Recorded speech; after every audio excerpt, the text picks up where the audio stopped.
Hi, welcome to Quid Pros Quo. I'm Zac. And I'm Rin. And today we are concluding our series on Real Artists Don't Starve by Jeff Goins.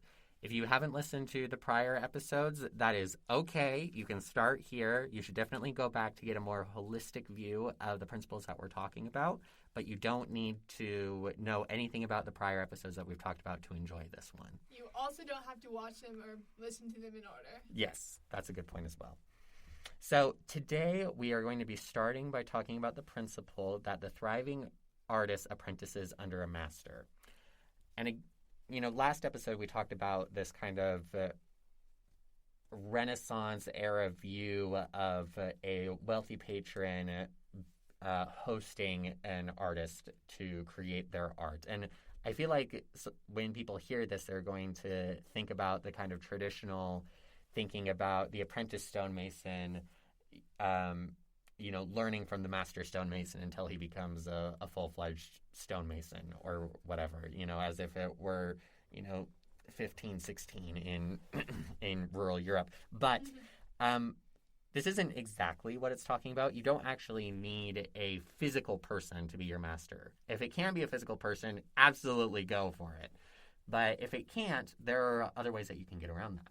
Absolutely. You can read other artists. In this case, since we're writers, you're going to read other writers' stuff, and preferably a writer who's really good, who's well-recognized, and that you like their stuff. Mm-hmm. Like, my hottest take, most controversial opinions, I don't really love Lord of the Rings. Like, I'm so thankful to J.R.R. Tolkien for, everything he did for the fantasy genre. But when I go to read Hobbit and Lord of the Rings, which I have read all of them, and I've read The Hobbit twice, I just don't enjoy it. Mm-hmm. It's just not fun for me. It's just a bunch of men on a road trip. So for you, Rin, that would be a bad master to apprentice under, because that's not the kind of thing you want to write. You don't want to write. You don't want to write the road trip adventures of middle-aged men. Exactly. I'm more road trip adventures of teenage lesbians, which is a fun time. I fully enjoy writing my teenage lesbian road trips.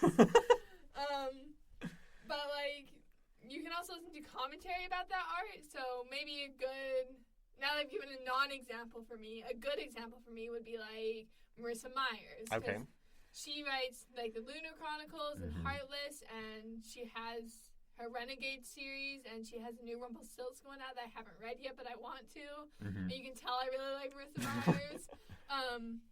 But because one of my niches is fairy tale retellings and twisted fairy tale retellings, she's a great writer for me to look at, and because she's probably one of the biggest fairy tale retelling authors out there. And I can read her stuff and listen to commentary about it, and if I was really brave, I would email her and be like, hey, what's your writing advice? Because sometimes authors are cool like that, and they will respond to their fans' emails. But I'm probably not that brave, so I'm not going to do that. At least not today. Not anytime this week either. So sometimes writers will also write memoirs. So, for example, Stephen King wrote On Writing, which is a great resource, which I read before I'd read any Stephen King. And now that I have read Stephen King, I think I would have a different perspective on it if I were to go back and read it.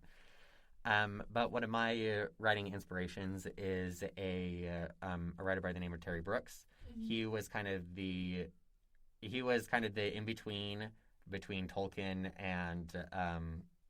and Rowling. Is he the Shannara Chronicles? Yes, he is. Okay. I've read, he's published a bunch. I've read, more than 30 of his books, and his style and the tropes that he uses has really influenced the things that I like and the things that I look for inside of my writing. And so he wrote a memoir called Sometimes the Magic Works, and that is one of my resources that I use to apprentice under the master of, Terry Brooks. You can, if this artist it produces a podcast, listening to that podcast is another example of apprenticing under a master. I'm a big fan of Brandon Sanderson, so I listen to Writing Excuses. Currently, he's not on Writing Excuses, which makes me a little sad, but I still love listening to what they put out. Yeah, and he has his Intentionally Blank podcast now as well. I don't listen to any of his podcasts, but I have taken his class a couple times, and I'm applying to be in the workshop this fall. So fingers crossed that I get in. Good luck. Thank you. It's so scary. But yeah, so look at what an artist produces and then apprentice yourself under their tutorship. Yep. Our next principle is the thriving artist steals from his influences. And first, a plug for a very good book by Alison Cleon called Steal Like an Artist. I've read it. I've read it. Because you put the show note together. Yep. It's such a good book. It is really good. And we should clarify, just in case anybody has any doubts inside of their mind, we're not talking about plagiarism, okay? Let's just put that out of the way. What we're talking about is owning your inspiration. You know, going back 2 episodes when we were talking about owning your work. Owning your inspirations. I mentioned that I really enjoy Terry Brooks, and part of the reason why I like that is because I like magic trees and I like magic rocks. Those are 2 tropes that I really enjoy. And I recently read a book, The Priory of the Orange Tree by Samantha Shannon, that also has magic rocks and magic trees. And I really enjoyed that, despite the other things about the book that I was kind of like, not so sure about. But overall, I loved it because I loved the opportunity to explore those tropes again.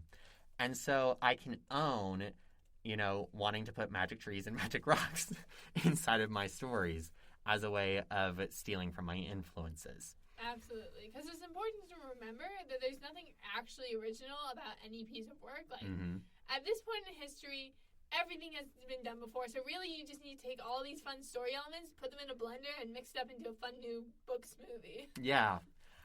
One of the things I was talking to my wife about this not too long ago, because she has been thinking about delving more into writing fan fiction. And one of the things that we were talking about was the pressure to be completely original. And one of the things that I was talking about is how a lot of people think about creativity the same way that, the kind of traditional Christian view of creation of like out of nothing, right? Out of nothing, you invent your world and you write this story, and it's out of nothing. You're just spontaneously creating it. Whereas the way that I think about creativity is more thinking about there are all of these elements that are out in front of me, and creativity is organizing them into a new shape. So, I can see, there are my magic rocks and there are my magic trees, and I really like these other tropes that are out there, so I'm going to bring those all together, and I'm going to arrange them and organize them into a story which is my own, even though it draws upon my influences. Absolutely. We have the quote, "Nothing is new except arrangement." I believe that's actually from Real Artists Don't Starve. And he might be quoting it from somewhere else because I'm pretty sure I've heard it before. I read it, but this just goes to show, steal like an artist. Yep. Another thing you want to do when you're like stealing from your influences is build up muscle memory. And with writing, like, we're not talking muscle memory like typing on a keyboard. Although you will be able to type faster if you can keyboard. Yes, that is very true. But you want to read a lot, write a lot, and understand how story works. One writer, one creator who I like.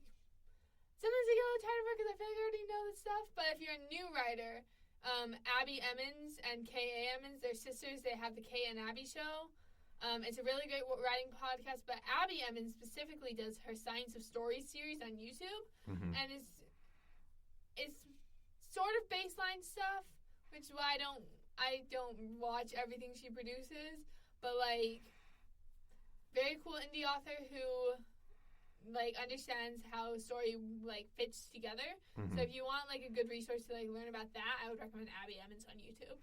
Yeah, for sure. I just think about the idea that as you read more, you kind of become unconsciously aware of the language of stories, where you become aware that, if there's going to be this big twist, then I need to drop some sort of hint, where you may not even know what foreshadowing is, but you can kind of do it even though you don't know what it is, if you're familiar enough with the if you're familiar enough with the form. Before I started writing, I had read, over 100 books. And that was really great training because it meant that I was familiar with sort of the plot, the way that plots are structured, where you have the rising action, and then you have the climax, and then you have the falling action. And just being aware of those forms inside of the things that you're reading is something that will help you to be a better writer. Yes, absolutely. And then, of course, you can always, go into the theory more side of writing. Yep. And, actually look at diagrams and stuff for, plot structures. I really like Harmon's plot embryo. Mm. It's, a circle, and it takes you through the rising, falling action, but it's just a different way of looking at it. Yep. So, there's lots of resources you can find. Just Google it. Yeah, Google is a writer's best friend. And stay tuned as we talk about other books about writing. Yes, of course, because we will be doing more book club series. Our final principle for the thriving artist is the thriving artist knows he must become. And so what this is talking about is that a thriving artist isn't born that way, but a thriving artist is made, right? I think about an experience that I had when I was still in the drama department years and years and years ago, and I'm so glad that I'm no longer there. But one of the things that our director said is that we needed to stop worrying about whether we got the magic fairy dust of talent when we were babies or whatever, and work on developing our craft. Mm-hmm. And that is just as true of writing as it is of acting. You may think, for example, you may compare yourself to Christopher Paolini and be like, oh, when I was 14, I wasn't writing, Aragon or whatever, and, despair because you don't have the baseline talent that Christopher Paolini has / connections inside the publishing industry. But that doesn't really matter. What matters is that you are honing your craft and that you are becoming the thriving artist. Which I think also plays into this idea that forgive me for pulling out an Aristotelian idea, but the thriving artist is not a destination, but it is an activity. It's not like you become a thriving artist and then voila, you will forever be a thriving artist for the rest of your life, as if it were some award that a foundation awarded upon you. But it's an activity that as you do the things that we've talked about apprenticing under a master, stealing from your influences, being stubborn about the right things, collaborating, etc., that is being a thriving artist, and that is thriving as an artist. Yes, absolutely. It makes me think of an Instagram reel I saw earlier today or yesterday, I don't know. But it was an audio that was like, wow, I can't believe how good you are at this. How did you ever get to be this good? And then the second voice goes, practice. And then, the first voice just goes on and on. I can never be that good. I have no raw talent. And it just, goes on, down this rabbit hole. And every once in a while, the second voice will just, intimate, practice. Yeah. Practice. I don't know if you've seen the same reel. I don't know how much time you spend on Instagram reels. But if I can find that audio again, I'll make a reel for the Quid Pros Quo Instagram, and we'll do it about writing and podcasting, and it'll be good. But yeah. So hopefully, as we have gone through these principles over the course of the past month, you have been able to identify, oh, I haven't done that before, maybe I should try that. Or, oh, I've never even heard of this, maybe I need to learn more about it. As you do those things, you are becoming a thriving artist and you are thriving as an artist. So we hope that we've been able to arm you with some of the principles from this book to go forth and to thrive. It's definitely worth the read if you can get your hands on a copy. But thank you so much for joining us. Awesome. Thank you so much. Thanks for listening to Quid Pros Quo.